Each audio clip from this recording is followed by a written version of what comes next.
Да, проблема е много свързан с това, че рядко си даваме сметка колко много водата присъства в нашия живот. Типичната асоциация, която правим е свързана с битовите нужди на човек, нали, да си миеш ръцете, да пиеш вода, но всъщност водата присъства в живота ни по много недиректни начини. Например, в енергетиката, в производството на храна и във всякакви такива подобни неща. През 2019 ние алармирахме, че в България производството на електричество е отнело 70% от водата в България, което, нали, звучи доста така стресиращо, но всъщност и в глобален мащаб не са толкова по-различни числата. Като в България конкретно това се е случило с производството на атомна енергия и на въглищна енергия. И в двата случая водата се използва както за производството за генериране на самата енергия, така и за охлаждане, а пък при въглищата често се налага да се обработва нали, самия материал, въглищен материал преди или след употреба. Например, в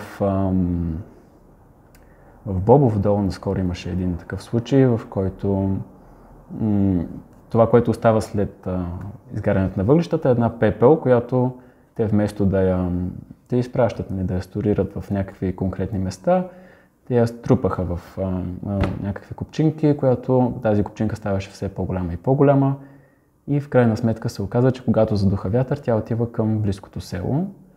И решението, което ТЕЦ предложи, е да инсталират едни водни пръскачки около тази купчинка, която да лимитира, нали, разпространението по въздух. Така по някакъв начин водата присъства дори когато не трябва да присъства. Друго нещо е свързано с примерно производството на бетон. Нещо, което е асоциирано, нали, с сила, с някаква здравина, но всъщност бетона е един от най-големите консуматори на вода световно. Индустриалната вода е около 9% от нея се отделя за производството на бетон. Също така храната, която ядем, очевидно, нали, тя също има такъв воден отпечатък. Този воден отпечатък също става много по-голям, когато става въпрос за производство на месо. Смята се, че 22% от местното производство, 22% от водния отпечатък е свързан с производството на месо конкретно. За това се говори много за водни отпечатъци като цяло. Тази концепция е много интересна, понеже първоначално се смятало чисто като количество вода, но в по-съвременните изследвания се смята и качеството на водата, т.е. начините по които употребата от човек на вода я променя и става по някакъв начин годна или негодна. Най-честата употреба с такава вода е свързана с замърсяването и в индустрията най-често. И пак един пример с тецовете и водата. През 2019, след няколко проверки на басейнова дирекция, се оказва, че река Разметаница, която минава точно до ТЕЦ Бобов дол, е силно замърсена с сулфати. И това в крайна сметка се оказва, че е вследствие на дейностите на ТЕЦ-а и в същото време замърсява и водния басейн, от който няколко села в област Дупница си взимат вода за питейно-битови нужди. И това пак се оказва един проблем, който ние, нали, достъпът до тази информация почти никакъв, а пък резултатите за човешкото здраве са много сериозни.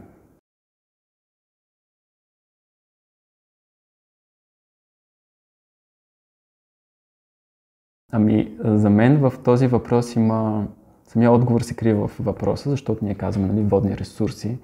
Е добре да се запитаме защо мислим точно за водни ресурси и какво значи това. Идеята, че човек трябва да използва природата за себе си, за да получи някакъв ресурс, не е много силно залегнала в цялата ни култура, в мисленето ни, но също и в нормативните документи. До голяма степен това може да има много негативни последствия. Един много прост пример е строежа, примерно, на язовирни стени.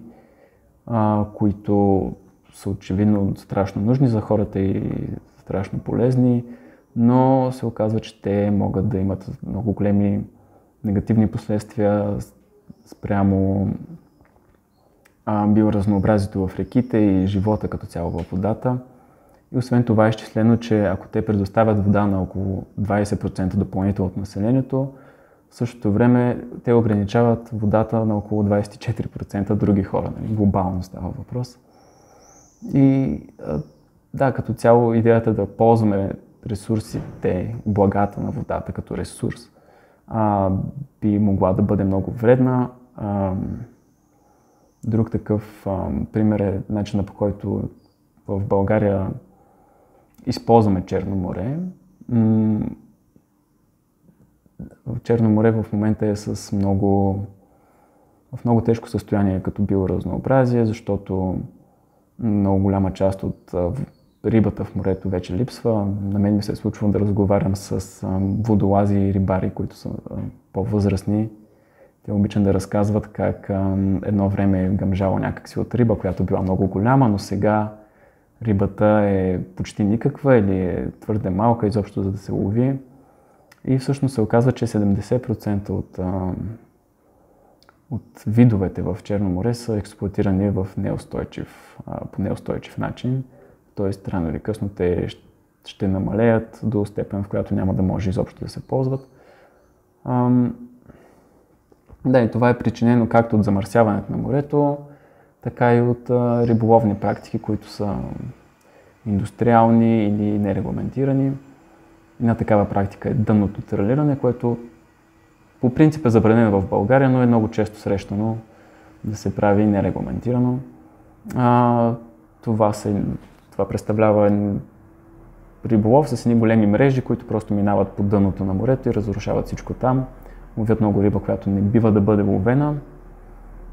И по този начин унищожават цялата екосистема. Нали, как да се справяме с този проблем? Именно когато почнем да мислим за природата и за водата, не като нещо, което да използваме, а като нещо, което има ценност само за себе си. И един такъв глобален пример е наскоро приетия Ocean Treaty, споразумение за океаните, което казва, че според него трябва да приемем 30% от световните океани, това включва не само океаните, но и моретата, като защитени зони и 10 от които да са строго защитени зони. Това в Европейския съюз е изразено в стратегията за биоразнообразие, която също е като със срок 2300 и България също има ангажимент към тази стратегия. Да, в крайна сметка трябва да приемем 30% защитени и 10 строго защитени зони в моретата, като тези строго защитени зони са нещо като резерват, морски резерват, в който е забранено да се взима всякакъв ресурс от морето или да се унищожава биоразнообразие, всякакви човешки практики, които разрушават това биоразнообразие. И всъщност се оказва, че такива резервати са нещо като инкубатор за живота в морето, тъй като там рибата има възможност да се развива, да расте и да се размножава без да бъде притеснена от човешка намеса. По този начин една риба може да стигне до по-късен етап от живота си преди да бъде заловена, може да се размножи много повече пъти с много повече малки и съответно може това да стигне до 4 пъти повече увеличаване на живота в морето, което е, нали, би било страшно добре за нашето море. И в един такъв критичен момент, в който сме изправени в момента, е страшно необходимо да имаме такива водни резервати.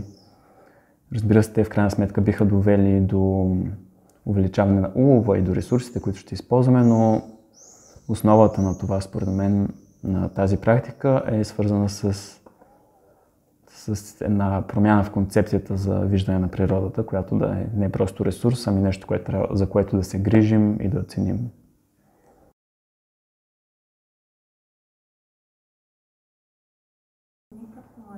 Да. Аз всъщност доста се чудих за този въпрос, защото първата ми асоциация свързвам с, може би до някъде заради образованието ми, с един философ Талес, древногръцки, който казва всичко е вода. И нали, каза принципа на всички неща е водата, но днес се замислих, че всъщност това е доста правилно, защото се оказва, че основната идея на тази концепция е, че водата свързва всичко в нашия свят и до голяма степен другото нещо, с което асоциирам водата е живота, който кипи вътре. Нали? Във всяка една вода има страшно много организми, било то риби или някакви други създания, които ние можем или не можем да видим. И всъщност във всяка вода се появява един баланс, който е изключително красив и трябва да бъде пазен.